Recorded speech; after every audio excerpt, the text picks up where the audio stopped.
Assalamualaikum warahmatullahi wabarakatuh. Kesulitan tidur pada setiap orang bisa disebabkan oleh pemicu yang berbeda-beda, mulai dari stres, paparan sinar biru dari gadget yang biasa kita gunakan setiap hari, bahkan mungkin setiap waktu ada di sekitar kita, itu bisa menjadi penyebab kesulitan tidur.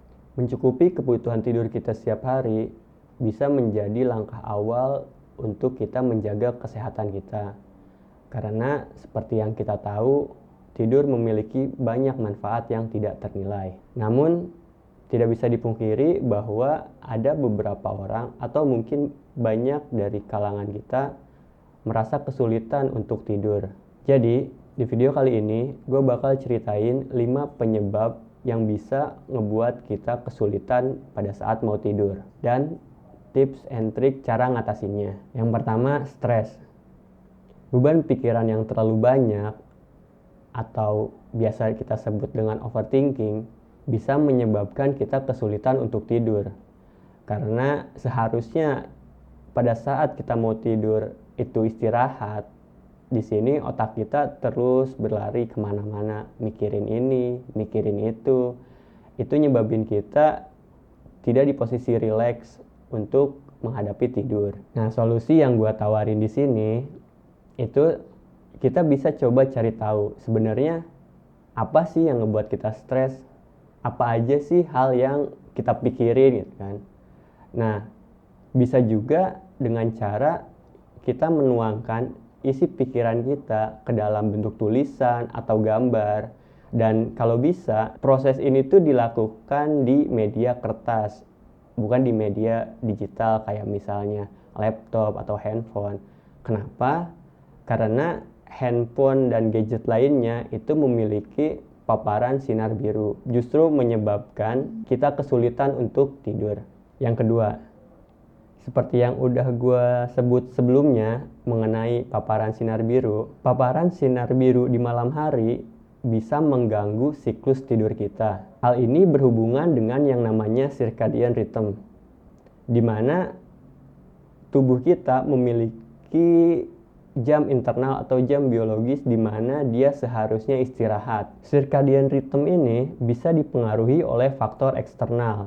Salah satunya adalah faktor paparan cahaya biru ini. Paparan sinar biru ini bisa menghambat proses produksi hormon melatonin, berfungsi untuk memberikan rasa lelah dan rasa kantuk kepada badan kita. So, kalau kita terpapar oleh sinar biru ini sebelum kita tidur, yang dimana kita mau istirahat karena lelah, justru malah makin segar lagi. Contohnya, kalau misalnya kita udah beranjak ke kasur, udah tiduran, udah nempel di bantal, terus kita pegang HP dan kita coba scroll IG, scroll TikTok, nonton YouTube, dan lain-lainnya.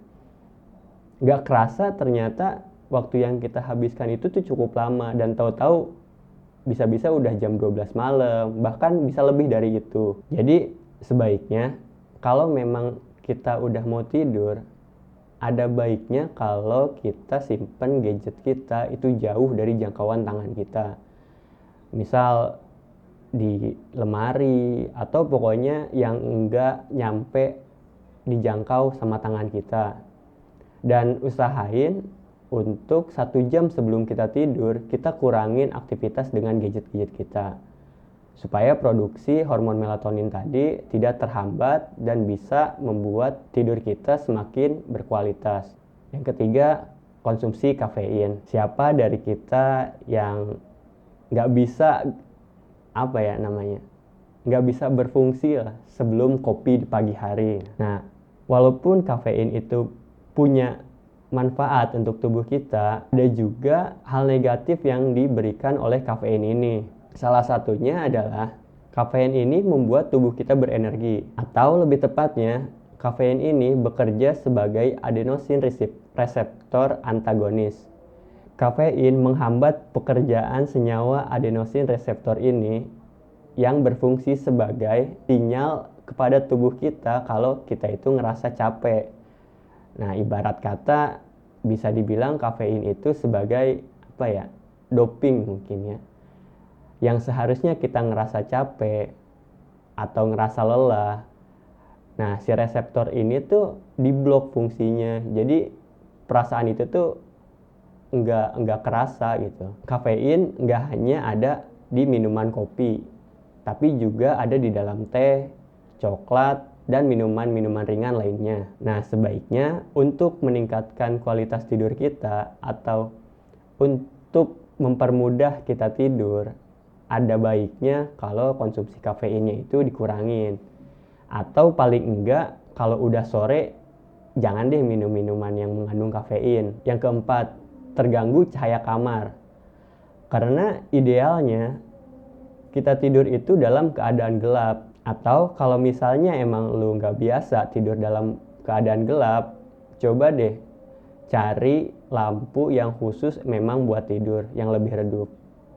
Jadi kondisinya nggak gelap-gelap banget, tapi juga tidak terlalu terang. Yang kelima, bisa jadi kesulitan tidur lu dialami karena efek samping dari obat yang sedang lu minum. Mungkin lu lagi sakit sesuatu dan lu minum obat-obat tertentu. Tapi tenang aja, karena efek samping ini hanya akan terjadi selama lu mengkonsumsi obat-obatan tersebut. Tapi jangan juga lu minum obat-obatan terlarang. Itu bukan cuma bikin lu kesulitan tidur, tapi itu juga merusak kesehatan lu. Itu dia 5 faktor penyebab yang bikin lu kesulitan tidur. Kalau ternyata dari kelima itu nggak ada yang relate sama lu, dan lu tetap kesulitan tidur, coba komen di bawah apa aja sih yang bikin lu kesulitan tidur. Nah, semoga setelah ini tidur lu semakin berkualitas dan lu bisa istirahat dengan nyaman. So, itu aja cerita gua kali ini.